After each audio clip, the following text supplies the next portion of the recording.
দৈনিক আমার দেশ পত্রিকার সম্পাদক মাহমুদুর রহমান বলেছেন, বাংলাদেশের সরকার ব্যবস্থার পরিবর্তন না ঘটলে কোনো সংস্কার কাজে আসবে না। বিদ্যমান সরকার ব্যবস্থায় স্বৈরতন্ত্র নির্মূল করা সম্ভব নয় বলেও মনে করেন তিনি। বিকেলে আমার দেশ পত্রিকার কার্যালয়ে জাতীয় নিরাপত্তা নীতিমালা প্রণয়নে করণীয় শীর্ষক গোলটেবিল আলোচনায় একথা বলেন তিনি।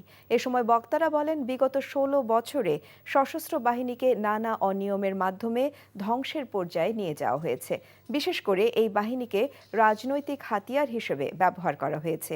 এছাড়া পিলখানা হত্যাকাণ্ড সহ হাসিনা সরকারের আমলে নানা কর্মকাণ্ডের মাধ্যমে ৩ বাহিনীকে দুর্বল করা হয়েছে। জাতীয় নিরাপত্তা বিবেচনায় সামরিক প্রশিক্ষণ বাধ্যতামূলক করার পাশাপাশি গোয়েন্দা সংস্থা ও সশস্ত্র বাহিনীকে সংস্কার করার কথাও বলেন তারা। এখন যে রিফর্ম নিয়ে আলোচনা চলছে সেটার একটা সুরাহা না হলে এই বাংলাদেশের সিকিউরিটি ডক্ট্রিন তৈরি করা যাবে না। কারণ এই রিফর্মের একটা রেজাল্ট আমরা দেখতে চাই। বাংলাদেশের যে সিস্টেম অফ গভর্নমেন্ট, এটাকে পরিবর্তন না করে বাংলাদেশের কোনো রিফর্ম ফলপ্রসূ হবে না।